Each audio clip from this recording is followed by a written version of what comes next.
All right. So the CPI, the inflation data report is in. So what we're going to do is we're going to look at crypto right now. We're also going to look at the consumer price index report and look at stocks as well, kind of see what's going on over there. But crypto is actually moving up. It's actually going kind of in the opposite direction of what was happening in the stock market.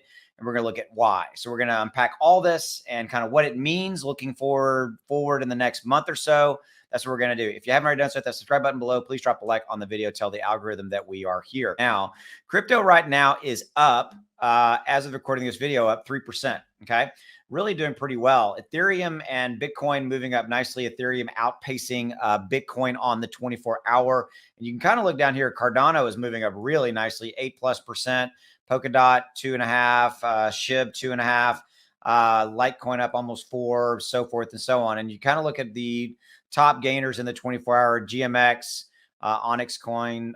Onyx Coin just broke into the 100. Singularity. These are kind of your percentage gainers as far as ranked out of the top 100. Now, let's shift here and kind of look again. This is the number I'm really focusing on right here. Is that number, that 3.1% up? That's actually pretty good. Okay, now here's what's going over with the inflation data report. Okay, so we got the inflation report. And there's a graph in here that really is probably the best thing I can show you to really kind of explain this. Okay, so inflation rose 0.5 in January, more than expected, and up 6.4 from a year ago. Now, this kind of sounds bad at a high level, okay?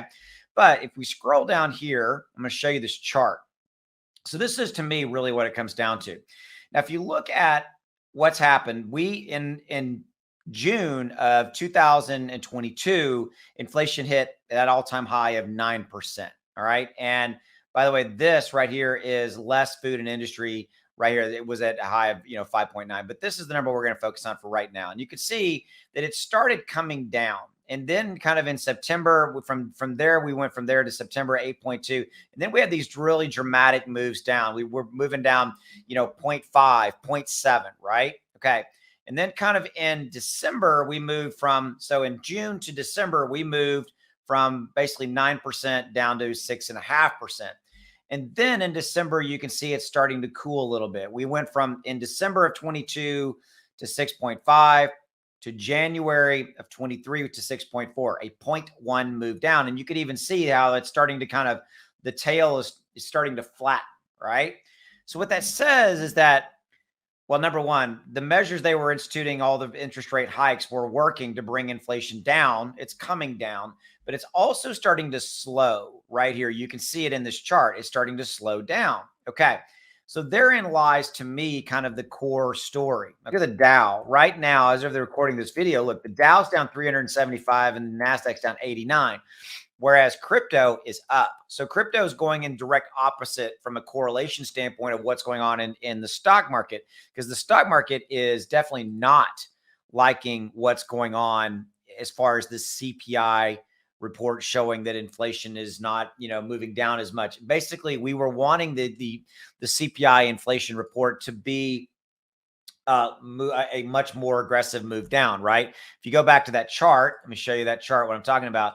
This right here, we were wanting this number to be more down, if you will, maybe down 6.1, something like that. Instead, we got the 6.4 number, right? That's the surprise number. It is that number. And then also in core CPI, that is doing this, that is hitting this really, really hard. But crypto is not reacting at all. In fact, it's going the opposite way. So you've got money flooding coming into crypto in opposition to what's going on in stocks. And quite frankly, crypto is shrugging off or not being impacted really by the report, the CPI Consumer Price Index report. Okay.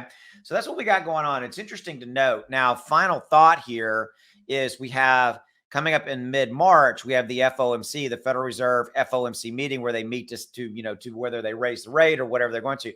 They are going to raise the rate. That's going to happen. It's just a matter of how much.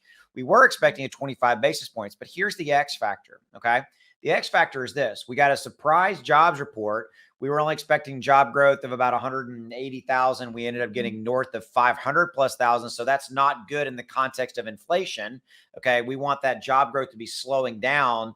And this CPI report that I just spent showing you that chart shows that we're not getting as aggressive move down. So is that signaling to the Fed, the FOMC, that they should be maybe looking at more aggressive rate hike in the March meeting? Maybe instead of 25 basis points, maybe 50 basis points. That's the X factor. Uncertainty. Okay. So now we have a little bit of uncertainty. You have crypto reacting right now like it is because in direct opposition to what's going on in stocks, but there's still that uncertainty.